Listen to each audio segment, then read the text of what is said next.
Hi, I'm Dr Mark Tam, Hair Transplant Doctor. Today I have the pleasure to present to you our latest patient testimonial, Hayden. Hayden is 29 years old, who works in the finance industry. He's been suffering from his receding hairline for about 10 years. He managed to stabilize his hair loss with anti-hair loss medications, and he was looking for fuller, restored hairline and a renewed confidence with his hair.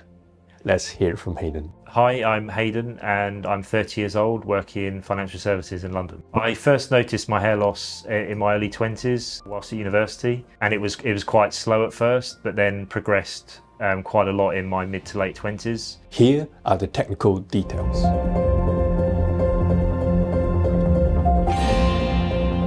When we look at a hair transplant result, often we focus on the recipient area.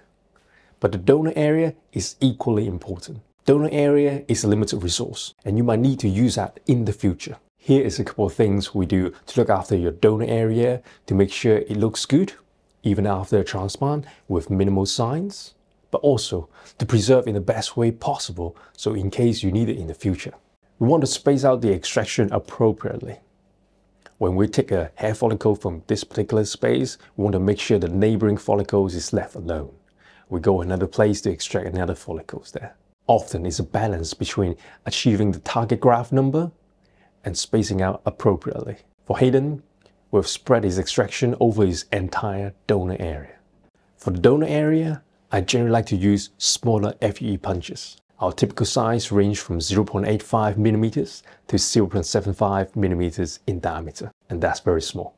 Smaller FUE punches means smaller wound, better and faster recovery. Using a smaller punch means it's technically more difficult to extract the hair follicles intact. We need to be very careful, we need to focus, we spend more time and energy in extracting the hair follicles intact.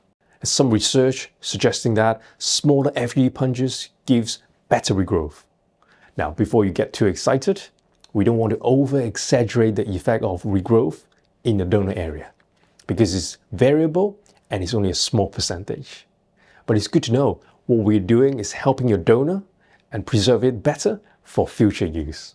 When we use a smaller FUE punch, your graft is a little bit smaller. When your graft is a little bit smaller, we can use a smaller recipient blades to create the recipient sites at your hairline. By using a smaller blade, we can create higher density without additional injury to the area. This is 12 months from the transplant, and the result looks great. The hairline is restored, it looks natural. We have achieved his initial goal, a fuller, restored hairline. Let's look at Hayden's hairstyle. He used to wear it long, styling over his hairline. Now he has it up. What a confident look. His hair looks great and it feels great too. Like many other patients, he has done his research on which doctor is the best fit for him. I'm glad that he has chosen myself and my team for his hair restoration work. I'm very grateful that Hayden has agreed to share his story and his hair transplant experience with us. If this is something similar to your scenario, or this is similar to what you're looking for, please get in touch. I'm Dr. Mark Tam. Thank you for watching.